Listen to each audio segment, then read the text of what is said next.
দুনিয়ার মায়া অতটুকু যতটুকুতে আপনি হালালে সীমাবদ্ধ থাকেন তাহলে এটাও অপছন্দনীয়, কিন্তু কোন রকম বৈধ।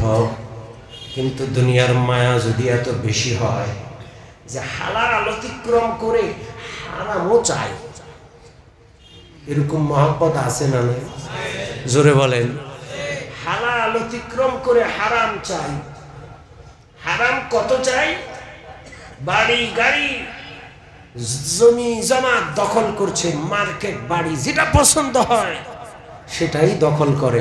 এরকমের লোক আছে না নাই? জোরে বলেন। এই চোর, এই ডাকাতের দল গোটা দেশটাকে চেটুপুটে শেষ করে ফেলছে, খেয়ে ফেলছে। ব্যাংকগুলো দেউলিয়া করে গেছে। বড় আশ্চর্যের বিষয় হলো, যারা লুটেরা ব্যাংক লুট করেছে, ঋণ খেলাপি।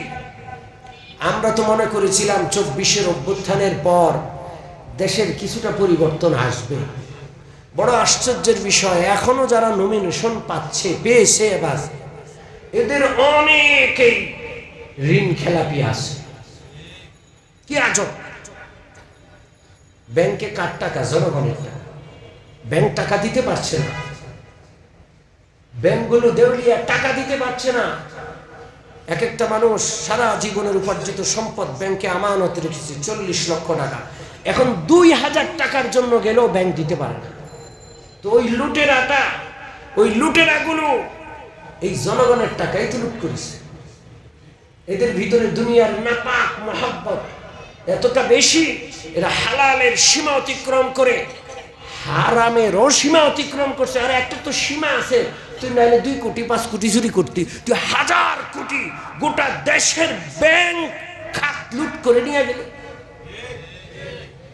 আর এই লুটেরাদের কাছে দেশ অসহায়, প্রশাসন অসহায়, নির্বাচন কমিশন অসহায়, আইন আদালত সবকিছু অসহায়।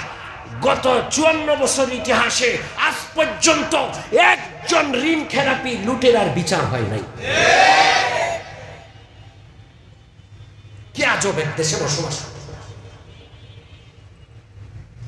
এই পচা গান্দা দুনিয়ার মহাব্বত যাদের কলবে, ওই লোকগুলোরে আমরা নেতৃত্বের আসনে বসাতে চলেছি।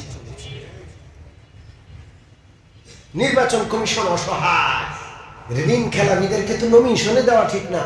ঋণ খেলাপিরা আইনে নমিনেশনও পায় না, অথচ নমিনেশন পেয়ে গেছে।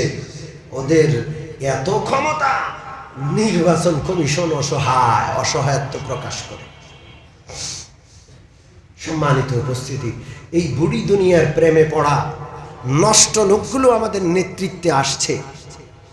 এরা যা লুট করছে আগের লোকেরা, এর চেয়ে বেশি এখন লুট করার আগ্রহ নিয়ে টার্গেট নিয়ে আসছে। ঠিক ঠিক না?